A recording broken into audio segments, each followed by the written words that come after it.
What really happens when you pray lying down?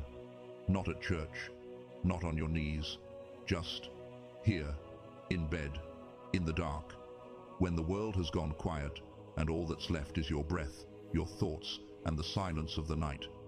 Is God still listening? Let me tell you something. Most people won't say out loud, yes, this moment right here could be one of the holiest moments of your life. Because prayer isn't bound by posture. It doesn't require a formula. It isn't confined to temples or routines. The God who met Elijah in a cave, who heard Jonah from the belly of a fish, who strengthened Jesus in the night at Gethsemane, that same God is right here in this room with you. Psalm 63:6 says, "On my bed I remember you, I think of you through the watches of the night." That wasn't poetic fluff, that was real. David wasn't kneeling, he was lying down just like you are now, and heaven heard him. But there's a deeper layer we need to talk about. Your bed is both sanctuary and battlefield. It's a place of rest, yes, but also a place where your soul can quietly fall asleep, not physically, but spiritually. You start thinking, I'll pray in the morning, I'll get serious about God later. But friend, later is not guaranteed. Time is not something we own. And eternity doesn't wait for convenience. You are in a moment right now that could shift everything. The whisper you offer in the quiet right now could be the one that moves angels, the one that writes your name in the Lamb's book of life, the one that starts a chain reaction in the unseen realm. This isn't just about comfort. This is a divine intersection. So, I want to ask you something bold. Will you pray now? Will you speak, even if your voice is barely a whisper in the dark? Because God isn't waiting for you to be perfect. He's just waiting for you to be real. Now, as you step into this sacred moment, I invite you to make a declaration. If you're ready to turn this quiet place into a holy place, if your heart is saying yes, type Amen in the comments right now. Let it be your first step. Let it be your cry into eternity.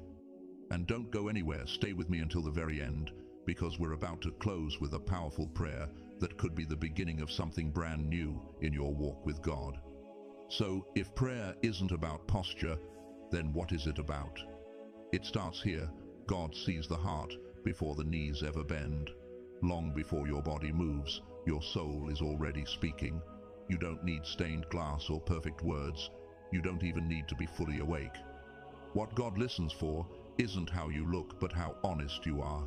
In Proverbs 21:2, we're reminded, "Every way of a man is right in his own eyes, but the Lord weighs the heart." You could be lying under blankets, weary and wordless, yet if your spirit is reaching for him, heaven takes notice. What God desires is sincerity, a heart that dares to be real. There's power in this kind of hidden honesty, the kind that doesn't wait for a church pew or a Sunday service, the kind that simply says, "God, I need you," even if no one else hears. Think of Hagar in the wilderness, abandoned, exhausted, unseen by everyone but one. She didn't kneel in reverence or speak poetic prayers. She cried out in desperation. And in Genesis 16:13, she gave God a name, El Roi, the God who sees me. That's who hears you when you pray from your bed in the dark. Not a distant deity, but a Father who sees behind the silence and understands the language of a broken heart. And there's more. Because these night prayers, these whispered words in the shadows, carry a unique power. Something sacred happens when you pray in the quiet hours. When the world is asleep and distractions fade, your soul finally speaks without filter. There's no performance, just presence. This is the kind of prayer that strips you down to the core. No masks, no noise. Just you and God. It's not just vulnerability, it's warfare.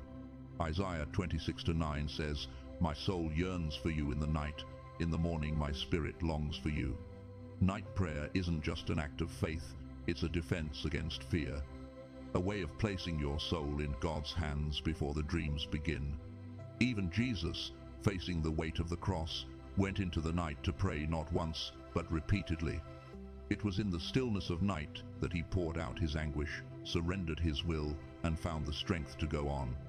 And maybe that's what your night prayer will become, not polished words, but raw surrender.